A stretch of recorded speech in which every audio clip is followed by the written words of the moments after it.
Everyone and welcome to my channel Define Yourself. I hope that all of you are keeping well at your homes, and while keeping well you all have to like my channel, subscribe and share it. So friends, now directly we are going to move to the topic. So friends, today we are going to study about what's inside our earth, right? This is a common chapter and very important. So friends, आज हम class 7th का second chapter करेंगे geography में से. So we all know that this chapter is really easy, but what's the main problem? We don't understand it. So now I am going to make you understand about this topic and tell you each and every detail about this topic. So let's begin with the chapter inside our earth. So let's get on to the topic. So what's inside the earth, right?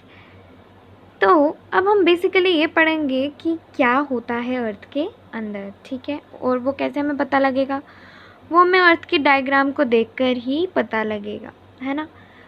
तो now let's see the diagram.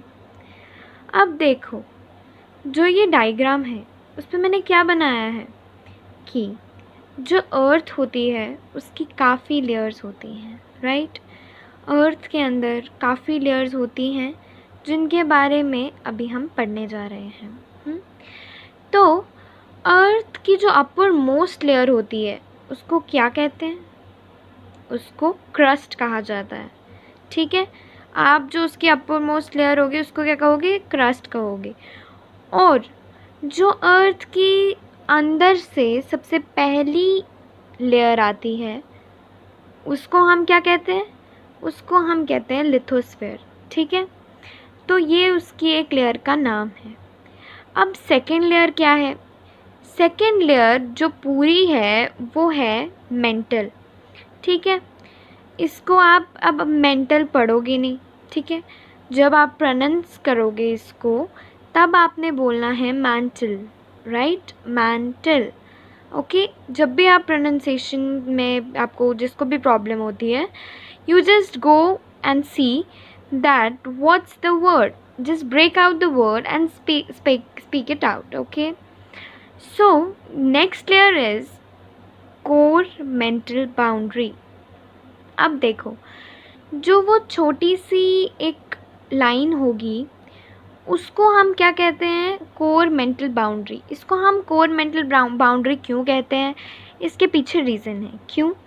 क्योंकि जो mental होता है उसके और जो core होता है नीचे, उनके जो बीच में एक बाउंड्री होती है उसका क्या नाम रख दिया? कोर एंड मेंटल बाउंड्री, ठीक है.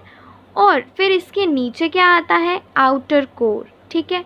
कोर का मतलब अगर इंग्लिश वर्ड्स में देखा जाए तो होता है कि इंटरनल, राइट. कोर, जैसे कभी कभी सेंटेंसेस लिखते भी हैं कि from my heart of my core, ठीक है.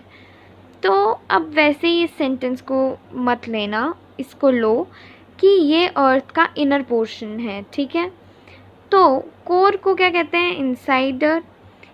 तो जो इसकी ये लेयर है इसको कहेंगे आउटर कोर, और जो इसके अंदर की जो लेयर होगी उसको क्या कहेंगे? Inner core.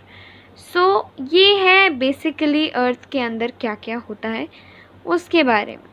तो अब हम कुछ और बेसिक चीज़ें पढ़ेंगे और फिर हम आगे पढ़ेंगे कि बेसिक्स कितने इम्पॉर्टेंट है. तो these are the basics which I was talking about. So friends, अब हम पढ़ने जा रहे हैं रॉक्स एंड मिनरल्स के बारे में, ठीक है. अब क्या होता है? रॉक्स भी डिफरेंट टाइप्स के होते हैं, ठीक है. हर एक का कलर अलग होता है, हर एक का शेप अलग हो सकता है, हर एक का साइज़ अलग हो सकता है. तो इट्स नॉट दैट कि हर एक सेम ही हो. मीन्स हर एक रॉक डिफरेंट होता है, ठीक है. तो ये तो हमें पता था, तो तभी मैंने कहा था कि हम बेसिक्स के बारे में पढ़ेंगे. अब हम सीधा चलते हैं आगे. तो रॉक्स भी 3 टाइप्स के होते हैं, ठीक है. First type of rock is igneous rocks, ठीक है, ये भी एक टाइप के रॉक होते हैं। Second is sedimentary rocks, third is metamorphic rocks. These are the 3 types of rocks, okay.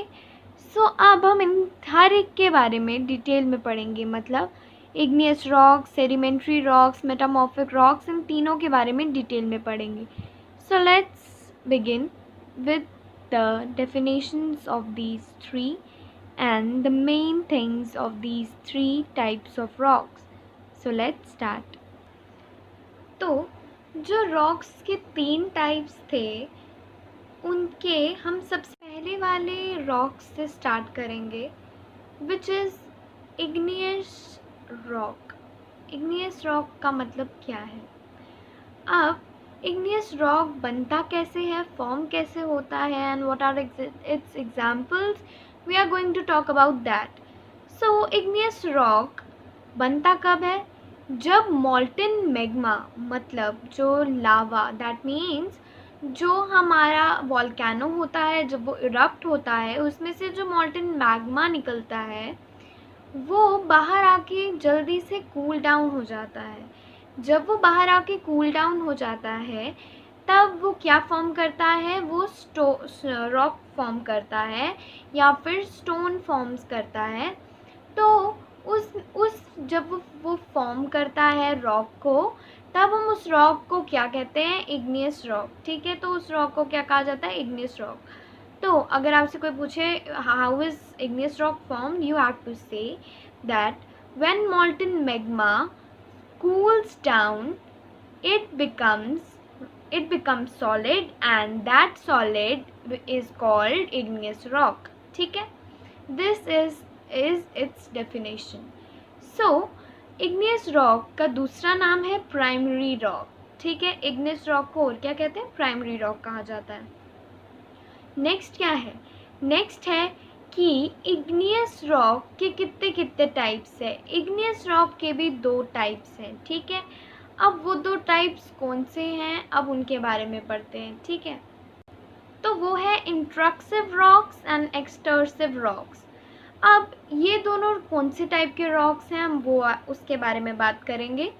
तो इंट्रक्सिव रॉक्स वो रॉक्स होते हैं जो जब वॉल्केनो इरप्ट होता है, उसके इरप्शन से पहले ही वॉल्केनो के अंदर जो मैग्मा होता है, जब वो खुद ही कूल डाउन हो जाता है और वो क्या होता है, वो वॉल्केनो के अंदर ही क्या फॉर्म करता है? रॉक्स फॉर्म करता है, ठीक है। तो दैट इज कॉल्ड इंट्रक्सिव रॉक्स, ठीक है। नेक्स्ट इज एक्सटर्सिव रॉक्स, ठीक है। एक्सटर्सिव रॉक्स क्या होते हैं? जब वॉल्केनो इरप्ट होता है, जो molten मैग्मा निकलता है उसमें से बाहर, तो जब वो कूल डाउन हो जाता है वो रॉक फॉर्म करता है और उसको कहते हैं एक्सटर्सिव रॉक्स, ठीक है।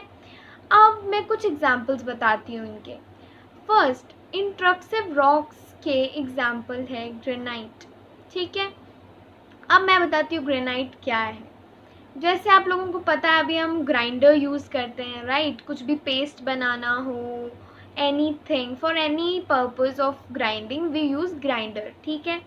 पुराने ज़माने में ग्राइंडर्स नहीं हुआ करते थे। पुराने ज़माने में क्या हुआ होते थे?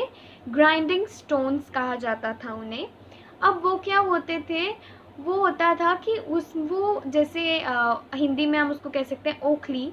आपने सुना होगा, ओखली होती है, उसमें पुराने ज़माने में वो होता था और उससे ही आप लोग जो लेडीज़ थी वो स्पाइसेस को या किसी भी चीज़ का पेस्ट बनाती थी, ठीक है। अब नेक्स्ट इज एक्सटर्सिव रॉक्स। उसका एग्जाम्पल है बसॉल्ट। अब बसॉल्ट क्या है हम वो बताती हूँ। तो बसॉल्ट होता है एक टाइप का मैं आपको कह सकती हूँ स्टोन या रॉक, मतलब एक्सटर्सिव रॉक जो होते हैं उसका एग्जाम्पल ही लेके चलो इसे। तो ये कोई एग्जाम्पल दे देती हूँ मैं आपको कि बसॉल्ट कहाँ किस चीज़ का बना है। जो डेक्कन प्लेट्यू होता है वो भी बसॉल्ट का बना है, ठीक है। आप इसके बारे में सर्च करेंगे और मैं चाहूँगी कि आप लोग मुझे कमेंट सेक्शन में बताएं कि एग्जैक्टली आप लोगों को बसॉल्ट का मतलब क्या समझ आया। सो आज के लिए बस इतना ही. I hope you will like my video, and of course if you will like my video, you all have to like it, share it, subscribe it. So friends, all the best and have a good day.